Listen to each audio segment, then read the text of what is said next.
Los hijos de Dios, dijo Jesucristo, y yo les doy vida eterna y no perecerán jamás. El Señor es el que transforma y convierte. Por eso es que dependemos de Él y clamamos para que toque tu vida. No es un velo del templo, es el velo de nuestro propio corazón.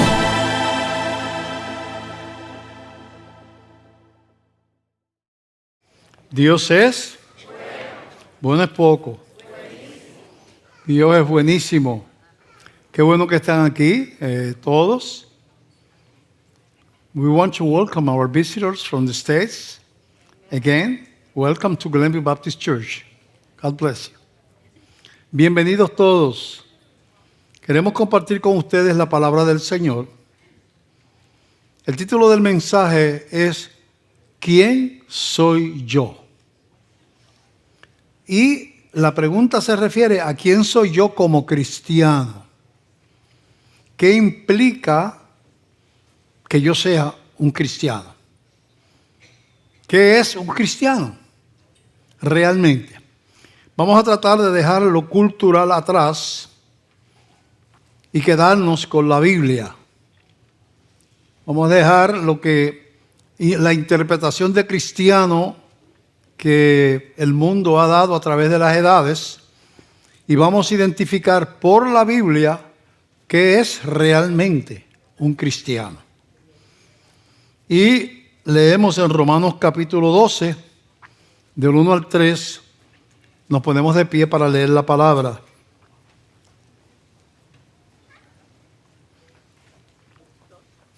Romanos 12, del 1 al 3. Así que, hermanos, os ruego por las misericordias de Dios que presentéis vuestros cuerpos en sacrificio santo, agradable a Dios, que es vuestro culto racional. No os conforméis a este siglo quiere decir este mundo, sino transformaos por medio de la renovación de vuestro entendimiento, para que comprobéis cuál sea la buena voluntad de Dios, agradable y perfecta. Digo pues, por la gracia que me es dada a cada cual que está entre vosotros, que no tenga más alto concepto de sí que el que debe tener, sino que piense de sí con cordura, conforme a la medida de fe que Dios repartió a cada uno. Gracias, Padre, por esta palabra. Llévanos de la mano en el nombre de Jesucristo. Amén, amén.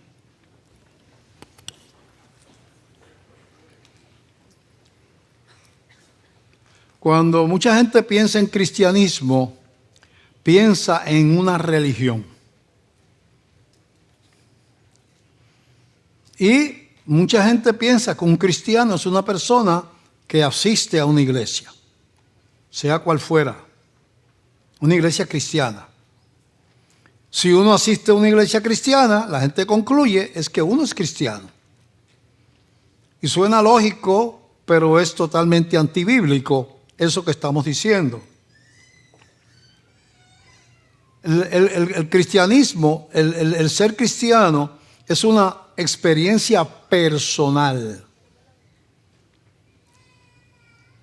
que no se puede heredar de los papás, de sus padres, ni de mis abuelos. Es algo personal que implica una experiencia personal. Dice, no tengo aquí Juan 1:6. Dice, a todos los que les recibieron y a los que creen en su nombre, les dio la potestad de ser hechos hijos de Dios. Fíjate, a los que le recibieron, ¿a quién? A Cristo. Y a los que creen en su nombre, les dio la potestad de ser hechos hijos de Dios. No dice a los que van a la iglesia. No es un credo religioso. Aunque tenemos credo religioso, tenemos doctrinas, pero no es eso. No es el criarse en la iglesia, aunque es bueno que mis papás me hayan llevado a la iglesia de Cristo. No fue el caso mío, pero es bueno. Si usted se crió en la iglesia porque sus padres eran cristianos, pues tiene una ventaja que yo no tuve. es inevitable en la interpretación bíblica que usted cruce un umbral de muerte a vida. Es como decir, si esto representa la muerte del púlpito para acá y esto representa la vida, y si yo quiero tener la vida de Dios, pues yo tengo que pasar para acá. En el sentido bíblico implica una conversión. La palabra conversión viene del griego y quiere decir dar la vuelta y caminar en dirección contraria. En el griego esto es una conversión.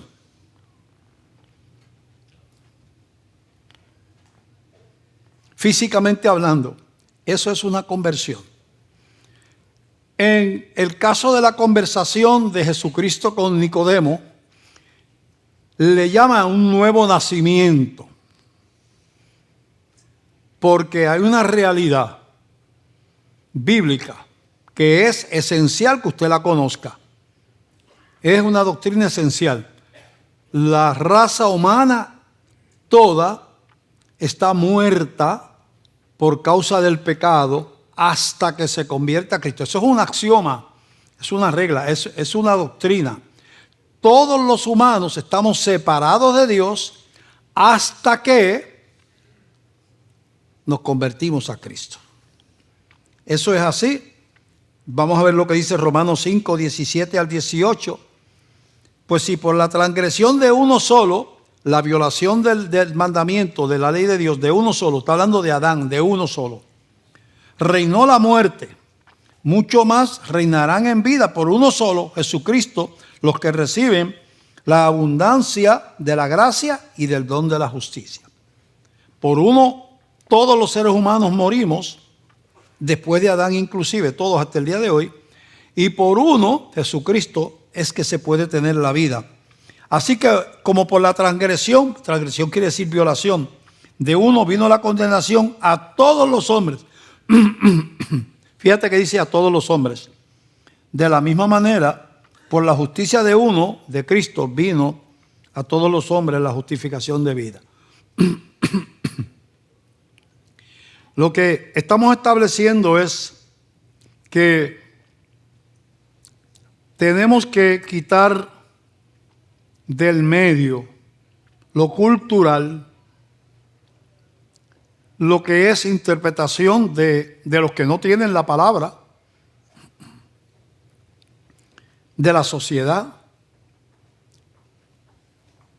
¿Qué dice, por ejemplo, cristianos en Puerto Rico o cristianos en Estados Unidos? El 70% de los cristianos son cristianos. El 10% son musulmanes, el 20%, bueno, lo que sea. ¿Qué están diciendo esas estadísticas? Que en los censos, cuando se hacen censos de población, se preguntaba, yo creo que ya no se puede preguntar, creo que ahora es ilegal, pero antes preguntaba religión. Y tú ponías cristiano, o ponías bautista, ¿verdad? Y de ahí decían, pues todos los que pusieron cristianos, bautistas, metodistas, presbiterianos, católicos, son cristianos. Pero en el reino de los cielos, cristiano es aquel que ha tenido una experiencia de conversión, que ha pasado de muerte a vida, que ha recibido el perdón de los pecados y ha recibido a Cristo. Fíjate que eso pasa mayormente en las iglesias. Pero usted se puede convertir solo. Y es tan cristiano como si hubiera tenido 25 pastores orando por usted. Como es una experiencia personal, usted puede estar solo en su casa, puede estar en una isla desierta y el Espíritu Santo le da convicción de pecado en esa isla o en su casa o en el monte o allá en una cueva, y usted se arrodilla en ese lugar, en su casa, en el monte, en la cueva o donde sea, y usted le dice: Señor, yo reconozco que soy pecador y te pido que me perdones. Yo te invito a venir a mi corazón. ¿Verdad, Señor? reconozco que necesito salvación y te pido que venga. Y usted invita a Jesús a venir a su vida. Y usted es tan cristiano aunque no haya una iglesia en 1000 millas alrededor. Porque el cristianismo es una experiencia personal. Y dice, pastor, ¿y qué importancia tiene que yo sea cristiano porque yo vengo a la iglesia? O yo crea que soy cristiano porque yo vengo a la iglesia, y que yo sea cristiano porque yo tenga una experiencia de conversión, si de todas maneras estoy en la iglesia. Lo que pasa es que al final del camino, cada uno de nosotros dará cuenta de sí, dice la Biblia. Dice la Biblia que cada cual dará cuenta de sí, que todos tenemos que comparecer delante del tribunal de Cristo. Pero que cada cual dará cuenta de sí. Allí no puede ir mi mamá conmigo. Mira, Jesús, este es mi nene, y como yo voy a la iglesia, cada cual, each one, cada cual dará cuenta de sí. Así es que o tienes la marca de la sangre porque te convertiste y eres hijo de Dios, o tuviste religión, pero nunca cruzaste el umbral de la conversión y eres un religioso inconverso. Aunque tu familia sea cristiana, aunque lleves 30 o 40 años en la iglesia, nadie puede eludir el confrontar su pecado con la santidad de Dios y con el sacrificio de Cristo. O llevo la marca de la sangre porque me convertí, o voy a representarme solo delante de Dios, sin un mediador, sin un salvador. Una de dos. Sé que, ¿quién soy yo? Para yo decir, soy un cristiano, tengo que decir, bueno, yo me convertí a Cristo. Si yo me convertí a Cristo, le di mi vida, le di mis pecados, con sinceridad, pues yo soy un cristiano. Si tú cruzas ese umbral de conversión o del nuevo nacimiento, te conviertes en un hijo de Dios. Eres un hijo de Dios para siempre. Para siempre. Jesucristo dijo, y yo les doy vida eterna y no perecerán jamás. Mi Padre que me las dio es mayor que todos y nadie los puede arrebatar de la mano de mi Padre. Pero hay que cruzar ese umbral, hay que cruzar esa raya. El venir a la iglesia no te da esa seguridad. Ni tu mamá ni tu abuela, que tiene que ser cada persona tiene que tomar en algún momento la decisión de reconocer su pecado, entregárselo a Jesús y pedir perdón e invitarlo a venir a su vida. Así que eso es importante entenderlo, porque tenemos que sacarle al cristianismo la parte cultural y quedarnos con la sustancia de la palabra de Dios. Se calcula, mira lo que voy a decir, que a veces en un país el 30, el 40% de los cristianos pueden ser cristianos nominales. ¿Sabe qué quiere decir un cristiano nominal? Un cristiano que es cristiano de nombre. O sea que no ha tenido una experiencia personal de salvación. Así que, ¿por qué perdemos todo este tiempo hablando de eso?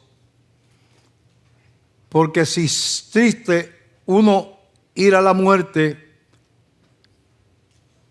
viviendo en el mundo lejos de Dios, ir a la condenación, más triste sería yo ir a la condenación porque yo soy un inconverso que me congrego en una iglesia. Nunca me convertí, aunque estuve sentado en la iglesia mucho tiempo. Ahora, yo no estoy hablando de que usted sea perfecto, no estamos hablando de obras. La salvación no es por obras, es por gracia. No estamos hablando que la salvación es por obras.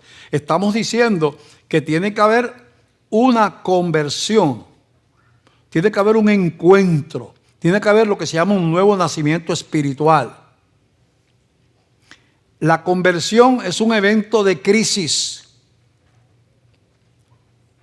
Es un evento de crisis donde usted confronta, Dios le revela su condición de muerte espiritual, sin salvación, y usted, el Espíritu lo mueve, el Espíritu Santo, que es el que nos convence, el Espíritu lo mueve a rendir su vida a Jesús. Eso es importante entenderlo. Ahora, eso nos lleva a otras, por ejemplo, a otras cosas que parecen conflictivas en la Biblia.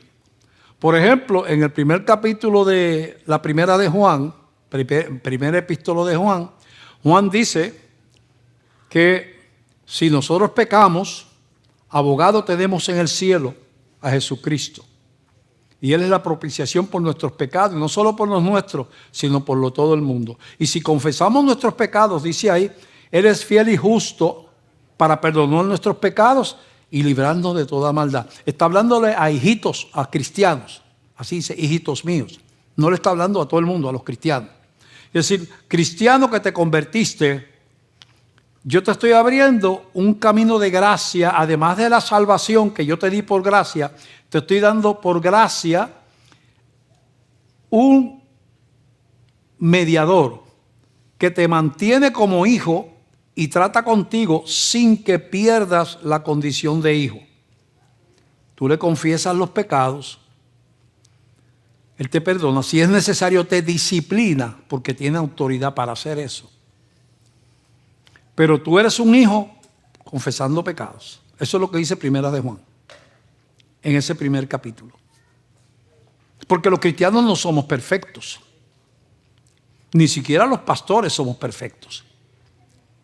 Así que si usted me dice a mí que usted lleva de cristiano y nunca ha tenido que confesar un pecado, pues mira, yo te voy a buscar las alitas.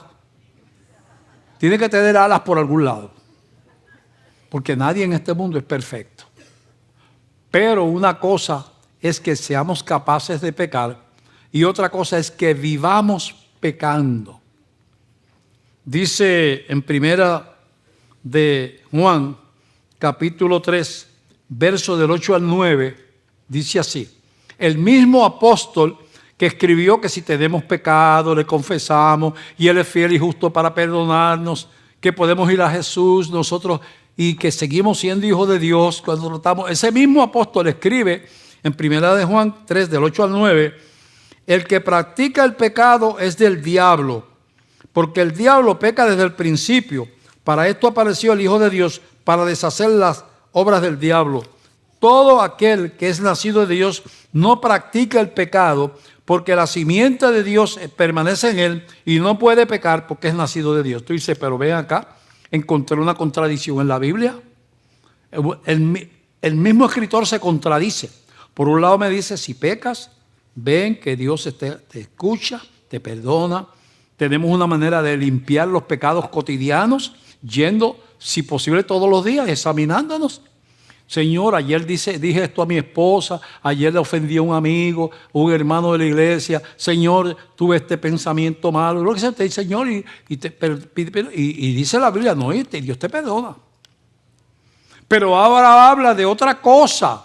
No está hablando de lo mismo. Está hablando del cristiano que vive pecando y no se siente redarguido, o sea, culpable, avergonzado del pecado y vive pecando diariamente. Y dice, aquí hay un problema. Hay como una contradicción. La Biblia dice que cuando nos convertimos, el Espíritu Santo viene a morar al creyente. Es el sello, es las arras. Dice que el que no tiene el Espíritu de Cristo no es de Dios, no es de Él. Por lo tanto, en todo cristiano convertido mora el Espíritu Santo. Entonces viene la contradicción. Yo tengo el Espíritu Santo morando en mí, porque soy cristiano, yo me convertí, pero yo adultero. Tengo una mujer en la calle.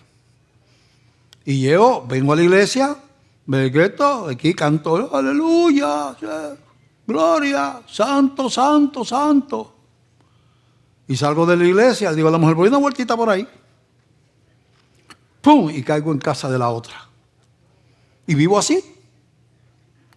Vivo así, adulterando. O salgo por la noche. A mí hace años vino a hablar conmigo un anciano pastor, que yo creo que ya está muerto, hace muchos años. Me dijo, pastor, tengo un problema y necesito ayuda. Era un hombre de Dios que estaba avergonzado y había algo que parecía que él no podía controlar. Mi esposa se acuesta y yo me voy a mi oficina a ver pornografía. Y yo sé que esto no es de cristiano, y yo soy pastor y esto no debe ser. Porque la pornografía está capturando a la gente, inclusive gente de Dios, y es un pecado bien difícil de controlar. Pero hay que salir de eso. Bueno, lo que le quiero decir es que se puede fallar. Pero lo que está diciendo ahí es, tú vives en pecado, te mueves en el pecado todos los días, y el domingo estás en la iglesia. Santo, santo, santo. Y después que termina de cantar Santo, santo, mira, ¿qué tú vas a hacer hoy a las 3 de la tarde? Y la Biblia dice, tendrás todo el barniz que tú quieras de cristiano. Tu problema no es que tú cometiste un pecado, es que tú vives pecando y a ti no te molesta el Espíritu Santo y tú lo puedes hacer y sigues haciéndolo, sigues diciendo. La única conclusión es que el Espíritu Santo no está en ti. Tú eres un inconverso religioso.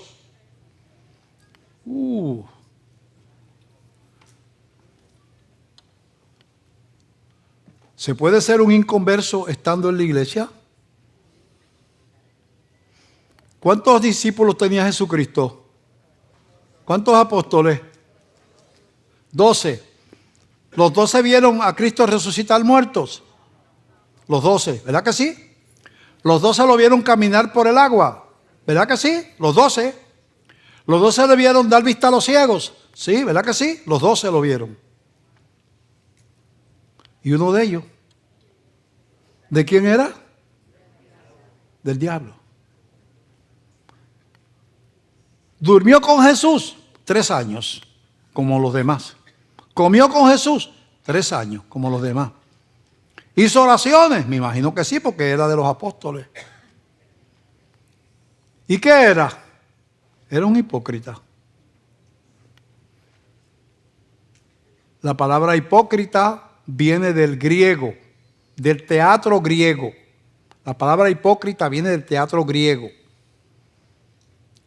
Y quiere decir el que tiene 2 caras. Porque en el teatro griego los actores no ponen la cara que van a representar. En el teatro de acá, si tú tienes coraje, pues el actor se pone ahí, si estás contento, ¿verdad?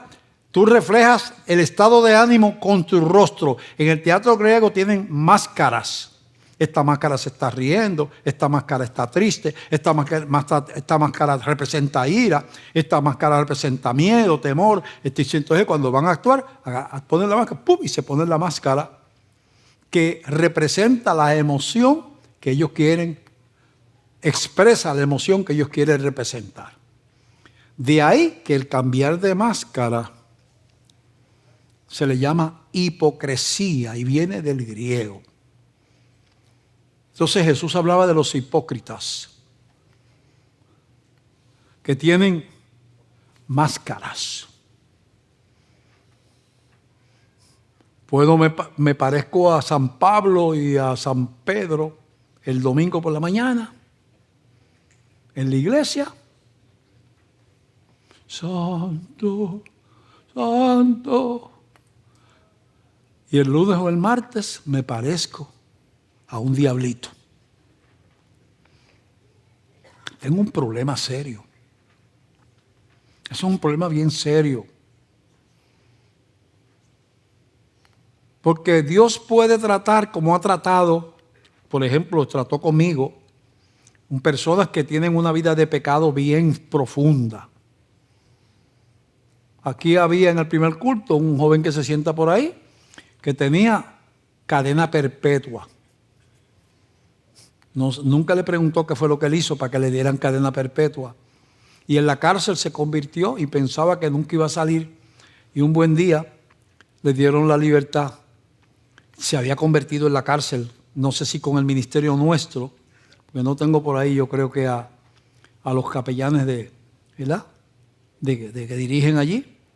Pero se había convertido en la cárcel, Dios lo saca de cadena perpetua, se incorpora a esta iglesia ya por años, se casa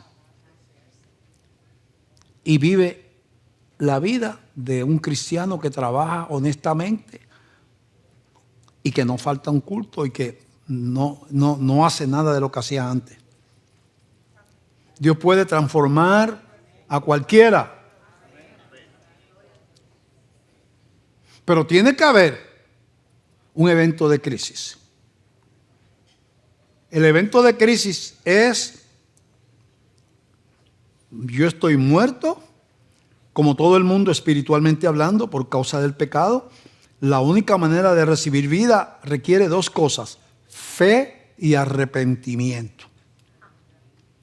Fe y arrepentimiento. Lo tercero es entrega.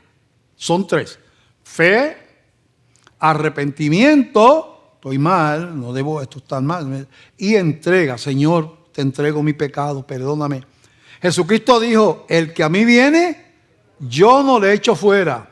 Dijo: yo no vine a buscar justos, sino que pecadores. Yo vine a buscar y a salvar lo que se había perdido. O sea, Jesucristo te repite: no me importa tu pecado, no me importa cuán grande sea, yo tengo poder para perdonarlo. Pero tienes que arrepentirte. Las paredes de la iglesia no limpian pecado, las losetas del piso tampoco, el aire acondicionado tampoco, y los pastores y líderes tampoco. Nosotros somos como las señales que hay en las calles. Los líderes de la iglesia somos como las señales. Cuando tú vas por una calle y ves un letrero que dice pare, ese letrero está haciendo algo, te está haciendo una advertencia. El derecho de vía de paso lo tiene el que viene por la otra avenida. Tú tienes que detenerte. A veces que lo hay en los dos lados, pero muchas veces solamente en un lado. Tienes que detenerte. Es una advertencia para tu bien. Porque puede ser que lo que venga sea una bicicleta y tú mates o golpees a la persona, pero puede ser que venga un trailer de 12 ruedas y te tienen que enterrar en un sobre Manila que queda aplastado. ¿Entiendes? En vez de enterrar, te economizas un ataúd. ¿Entiendes? Es una advertencia. Pues cuando el Señor me dice el Señor: os ruego por las misericordias de Dios que presentéis vuestros cuerpos en sacrificio vivo, santo, agradable. El Señor te está rogando, Dios rogándote, diciendo: mira, yo di a mi hijo por ti.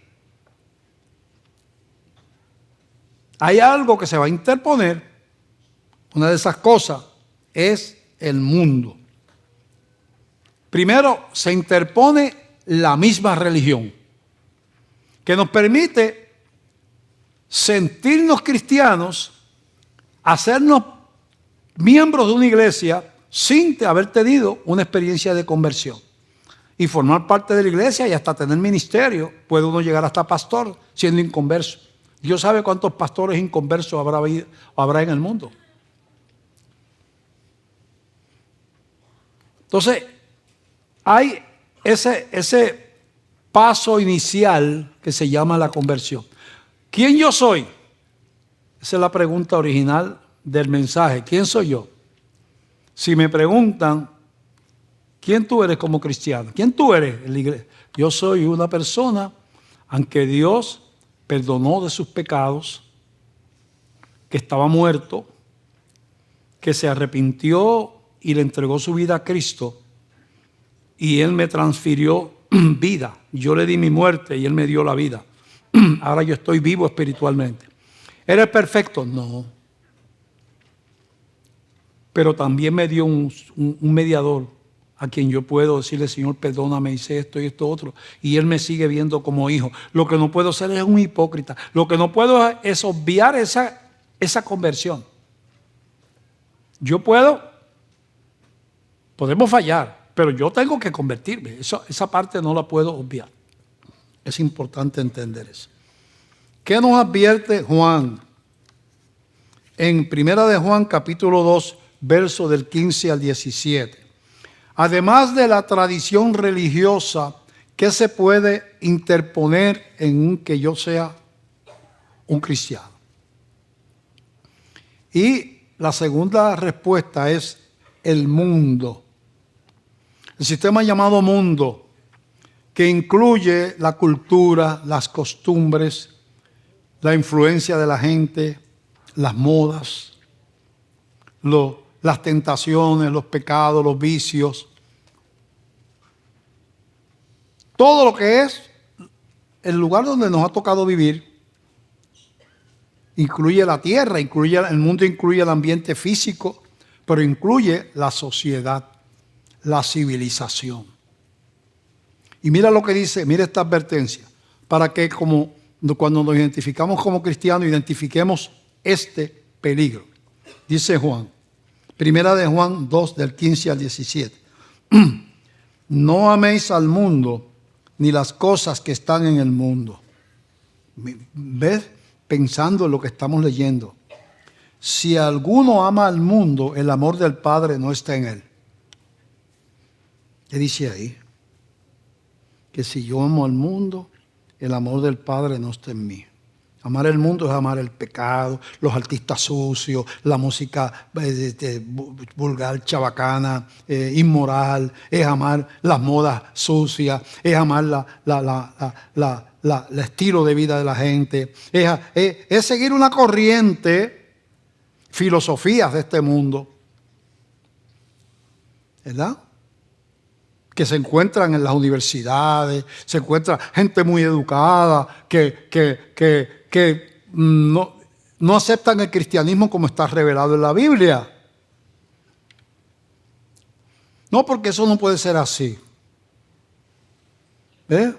Porque eso no es, ¿verdad? Y tratan de modificarlo, ¿verdad? Dios no juzga a nadie.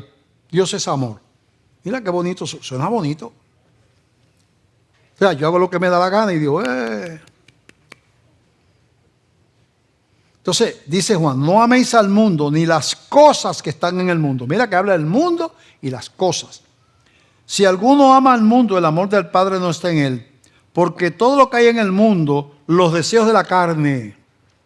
Y ahí vienen vicios, sexualidad, fuera de la voluntad de Dios. La sexualidad la inventó Dios, no la inventó el diablo. Dios lo hizo hombre y mujer. Hombre y mujer los hizo Dios. Y les dio sexo. Y les dijo que se reprodujeran, o sea, que se unieran. ¿Verdad? Dice, el mundo, los deseos de la carne, los deseos de los ojos, ¿verdad? La envidia, la codicia, todas esas cosas. De querer tener las cosas que tienen los demás. Y la vanagloria de la vida.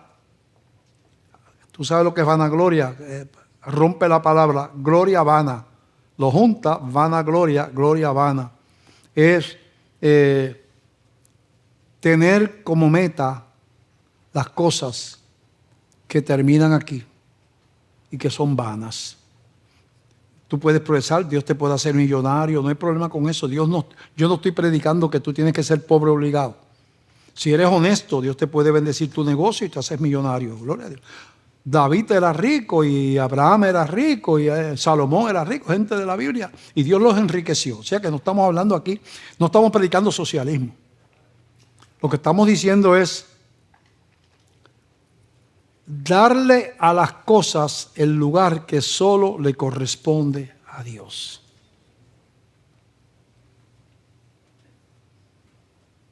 Ahora hay todo un evangelio que yo le llamo el evangelio de la prosperidad, prosperity gospel, donde se glorifica el dinero, la codicia, en ese tipo de evangelio que le llama también de los pequeños dioses. Porque tú decretas, tú no le pides a Dios, tú decretas con tu boca. Y eso es el pecado del diablo. Fue lo que hizo, fue el diablo, querer ser Dios. Cuando tú empiezas a declarar cosas como si tú fueras Dios, tú estás cometiendo el pecado original del diablo. No el de Adán, el del diablo. Los deseos de la carne, los deseos de los ojos y la vanagloria de la vida no provienen del Padre, sino del mundo. Y el mundo pasa y sus deseos, pero el que hace la voluntad de Dios permanece para siempre. Jesucristo enfatizó mucho la humildad, que ya es una virtud pasada de moda.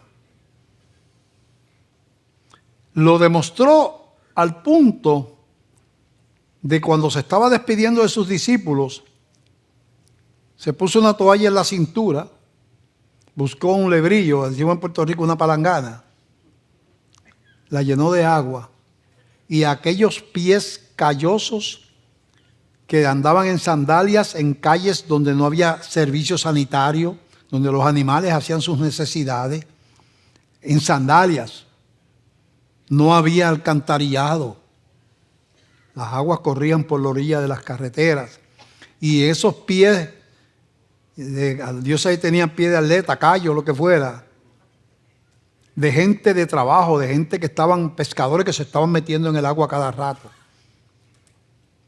Jesús se pone la toalla en la cintura, toma un lebrillo, y va y le lava los pies a los discípulos. Y Pedro decía, pero Señor, no quiero, no, tienes que permitir que yo te lave los pies. Y después dice, ¿qué fue lo que yo hice? Ustedes dicen que yo soy el Señor, y tienen razón, yo soy el Señor. Yo soy Dios, yo soy el Señor. Pero si yo siendo el Señor le he lavado los pies a ustedes, vayan por el mundo haciendo lo mismo. ¿Qué le estaba enseñando a los apóstoles? Ser orgullosos, arrogantes y tener como ahora pastores que son magnates, que tienen hasta guardaespaldas, que la gente no lo puede tocar. Hay una moda ahora que los pastores bajan del púlpito rodeados de 4 tipos vestidos de negro y se va por una puerta lateral. Como si fuera Al Capone o un mafioso. Porque él es príncipe de Dios.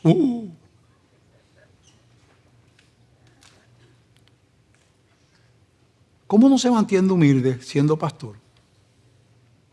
Siendo líder en la iglesia. ¿Cómo tú te sientes honrado de tú servir a los demás?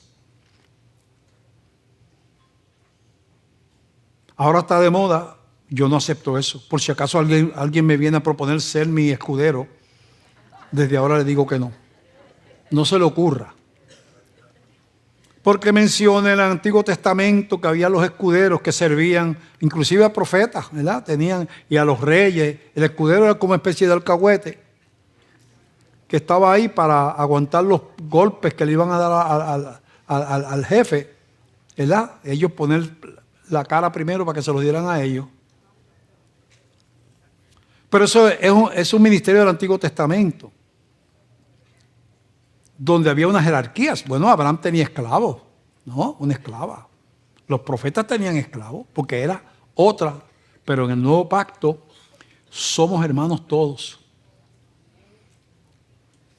Y si yo quiero ser un buen pastor, tengo que ser un lavador de pies. Yo no necesito a alguien que me abra la puerta del carro porque yo no soy ñoco.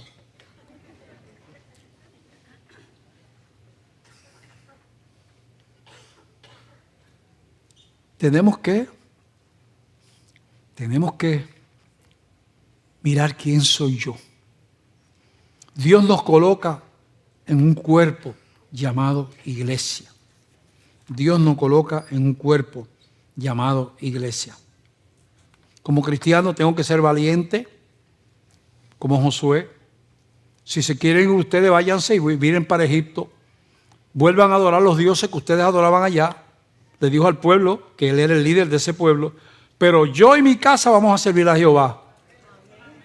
Y si tenía allí, era un pueblo, una nación, 200,000 hebreos que salieron de Egipto, 300,000 yo no se sabe cuánto, y que salieron del desierto y ahora estaban entrando en la tierra prometida, que hubieran dicho, nos vamos con los egipcios, pues váyanse. Y José se hubiera quedado solo. Porque le voy a decir algo. Yo estaba orando y el Señor me dijo estas palabras. El hombre que no puede estar solo no puede ser profeta. Y yo decía, Dios, es que yo no estaba pensando en esto. ¿De dónde vino ese pensamiento? El hombre que no puede estar solo no puede ser profeta. Señor, yo no, ¿qué tú me quieres decir? Y el Señor me empezó a pasar por la Biblia. Noé, el pueblo no le hizo caso. Era un hombre solo. Abraham, Dios lo saca de su familia y de lo que él conocía en la tierra de los caldeos y lo manda a una tierra desconocida solo con su familia. Moisés, Dios lo manda al desierto 40 años a vivir en la tierra de Madián, solo cuidando ovejas por allá en los montes, donde tiene la experiencia de la salsa ardiente, y después lo baja a enfrentarse al hombre más poderoso de la tierra, que era el faraón.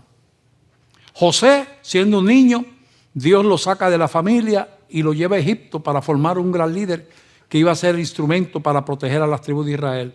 Daniel, siendo un niño, Dios lo lleva a la tierra de los caldeos, allá de Babilonia, para que preservara la herencia hebrea.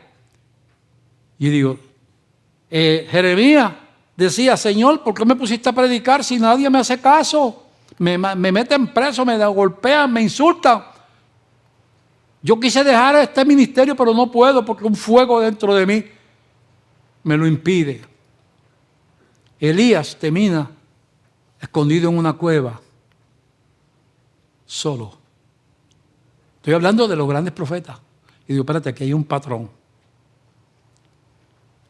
El verdadero hombre de Dios no puede estar para ganar concursos de popularidad. No es seguidor de hombres. Tiene que estar dispuesto a quedarse solo, si es necesario. Si ustedes se me contaminan todo con una doctrina diabólica de que no hay Espíritu Santo, como dicen los testigos de Jehová, yo tengo que tratar de convencerlos. De ustedes, no, pastor, eso es lo que creemos aquí ahora.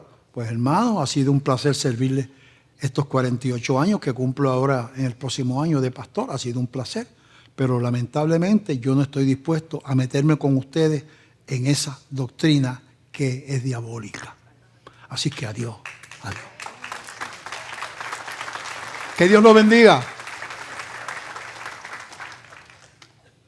El cristianismo es algo radical.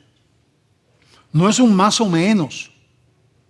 No es que hoy yo estoy acá y mañana estoy allá. Está claramente definido en la Biblia lo que es ser cristiano.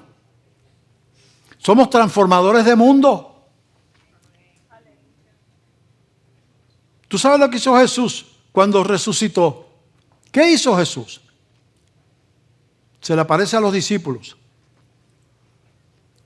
Ellos le preguntan que si va a restaurar el reino de Israel pensando en tener un reino como el de David, terrenal. No les toca a ustedes saber las sazones que el Padre puso en su sola potestad. Pero van a recibir el poder del Espíritu Santo. ¿Sabe para qué? Para que me sean testigos en Jerusalén, Judea, Samaria y hasta lo último de la tierra. Y cuando terminó de decir esto, se levantó y se fue. ¿Sabe lo que estaba diciendo? Ustedes son tan y tan especiales que la tarea mía ahora está en las manos de ustedes. Ya yo no voy a estar más aquí caminando. Les voy a dejar el Espíritu Santo para que lo guíe y van a recibir poder de ese Espíritu Santo. Ustedes van a ser mis manos, mis pies, mi boca, mi corazón. Ustedes amarán a la gente como yo las amé. Ustedes se amarán unos a otros como yo los he amado a ustedes. Ustedes estarán dispuestos a morir como yo estuve dispuesto a morir en aquella cruz. Ustedes van a hacer unas pequeñas fotocopias de mí. Son mi gente, son mi pueblo. El grande es el cristiano. Mira lo que dice la Biblia en, esto a mí, esta descripción del cristiano que está en la Escritura, me emociona porque es tan linda. Dice, Primera de Pedro, capítulo 2, del 9 al 10. Primera de Pedro, capítulo. Mira lo que dice, lo que opina el Señor le está diciendo el apóstol Pedro, lo que es un cristiano. Mas vosotros, ¿quiénes somos vosotros? Nosotros. Es más, vamos a cambiarlo. Lean conmigo. En vez de vosotros, vamos a cambiarlo de segunda persona a tercera persona a primera persona. Vamos a hablarle más nosotros. Vamos a leer. Mas nosotros somos linaje escogido, real sacerdocio, sacerdotes del rey, real sacerdocio, nación que santa, pueblo adquirido por Dios para que anunciemos las virtudes de aquel que nos llamó de las tinieblas a su luz admirable. Nosotros, que en otro tiempo no éramos pueblo, pero que ahora somos pueblo de Dios, que en otro tiempo no habíamos alcanzado misericordia, pero ahora hemos alcanzado misericordia.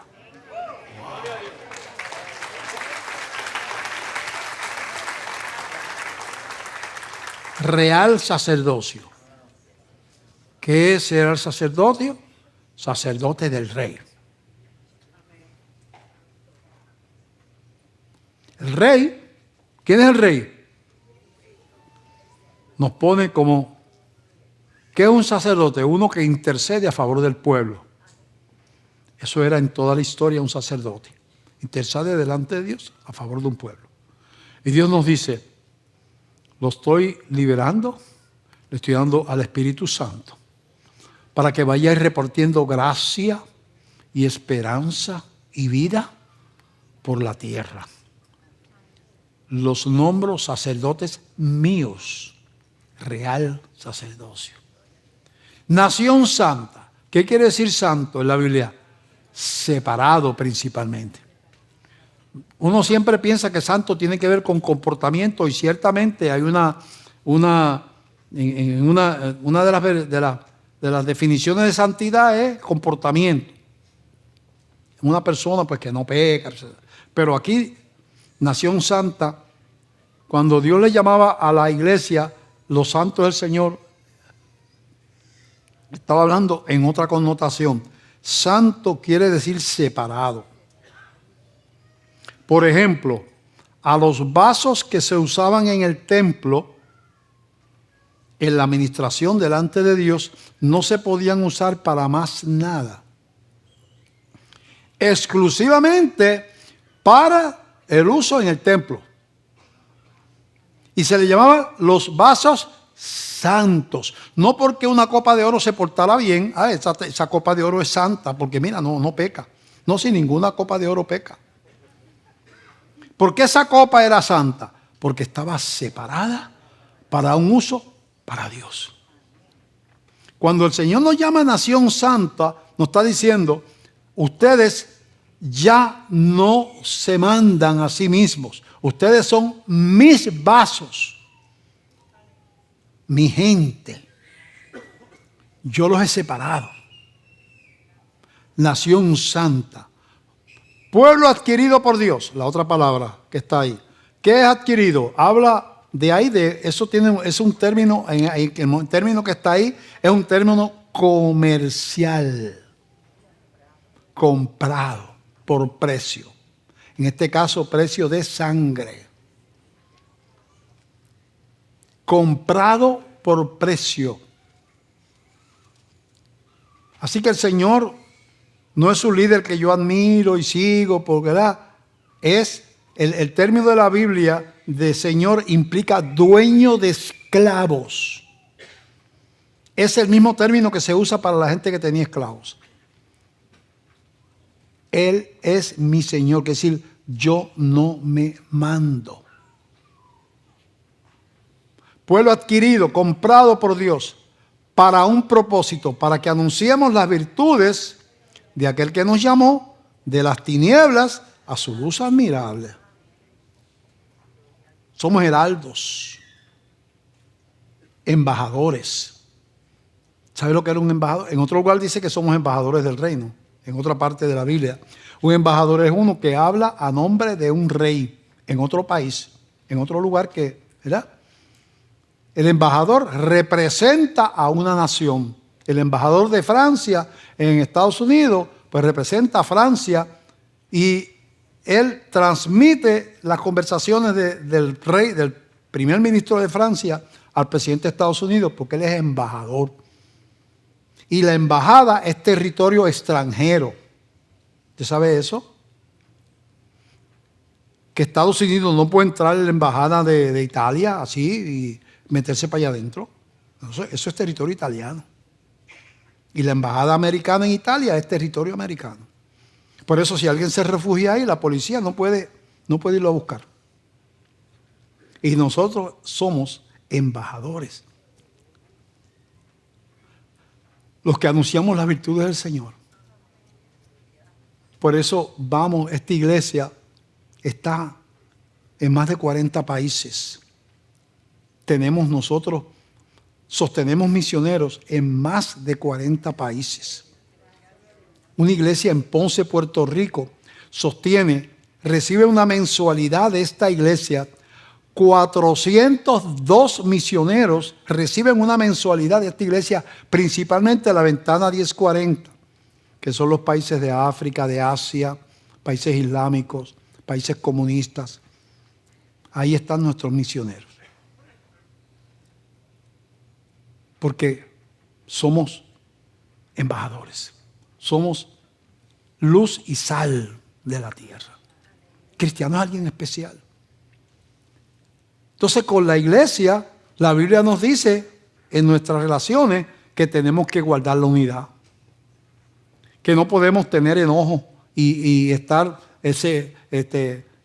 distanciado del hermano. Si tenemos una diferencia, tenemos que hablar con el pastor, reunirnos, pedirnos perdón. Que tenemos que preocuparnos los unos por los otros. También que nos preocupemos por los que sufren afuera. Jesucristo, cuando comenzó su ministerio, dijo estas palabras: el Espíritu del Señor, eso está en el capítulo 4 de Lucas, el Espíritu del Señor está sobre mí, dijo Jesús, porque me ha ungido para dar buenas nuevas a los pobres, sanar a los quebrantados de corazón, dar libertad a los cautivos y vista a los ciegos. Así comenzó su ministerio Jesús. Esas fueron sus primeras palabras cuando bajó del desierto y empezó el ministerio. Si yo vengo a amar a los que nadie ama. Levantar al que todo el mundo pisotea. Yo vengo a amar al desechado. También al rico, también porque es a todo el mundo. Yo vengo a amar. Entonces la iglesia no puede decir, bueno, ese era Jesús, pero yo no soy Cristo, yo soy acá humano. Pues su corazón tiene que ser nuestro corazón. Y yo le he dicho a ustedes que si usted sabe a alguien que está solo, sufriendo, usted pasa por esa casa, no ve a nadie ahí, ve esos viejitos, o ve una persona que está, ¿verdad?, impedida, y usted ve que no entra nadie, lo ve que la hierba está alta, el césped está alto, y dice, esa persona, ese estará comiendo, tendrá medicinas, alguien se preocupa por él y no tiene quien le corte el patio. Yo le digo, deténgase y no venga a la iglesia ese día. No venga a la iglesia, deténgase, bájese de su auto y vaya. Mire, yo soy de la Iglesia Bautista de Glenview, perdone que yo venga aquí. Pues veo que usted siempre está solo o sola. Usted tiene hijos y nietos, sí, pero están por Estados Unidos y se olvidaron de mí y usted está comiendo bien. ¿Le molesta que vengamos un grupo de la iglesia y le cortemos la hierba al patio? Y queremos ver si está alimentándose y sus medicinas. No, porque yo voy para la iglesia. No. Ese día tu iglesia es amar al prójimo.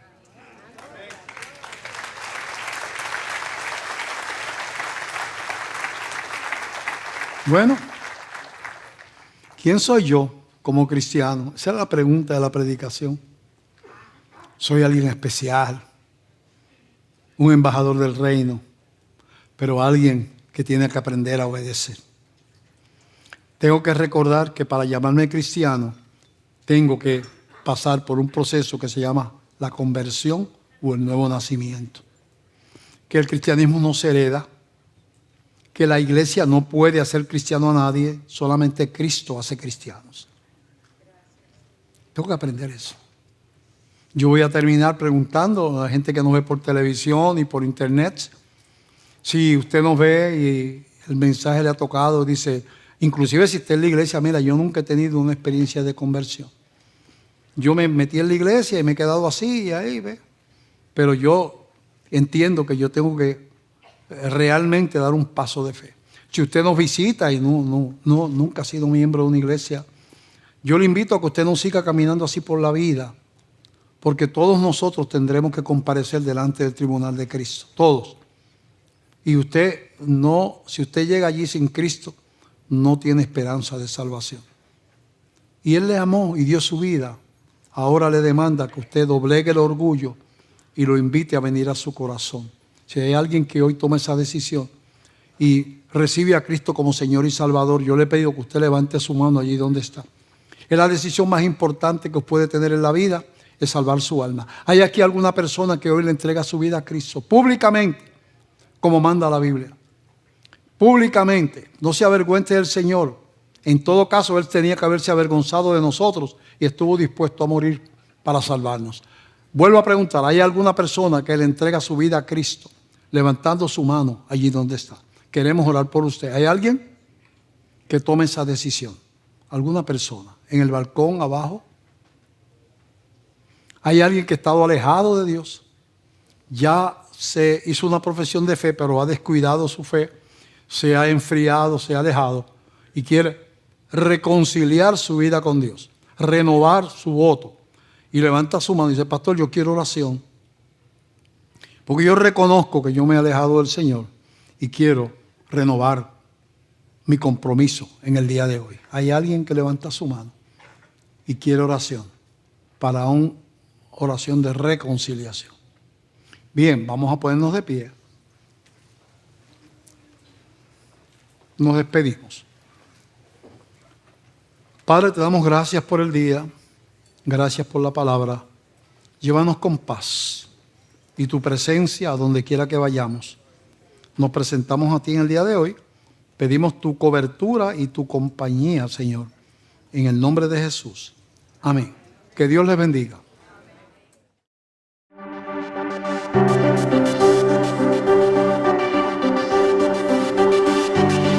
Los hijos de Dios, dijo Jesucristo, y yo les doy vida eterna y no perecerán jamás. El Señor es el que transforma y convierte. Por eso es que dependemos de Él y clamamos para que toque tu vida. No es un velo del templo, es el velo de nuestro propio corazón.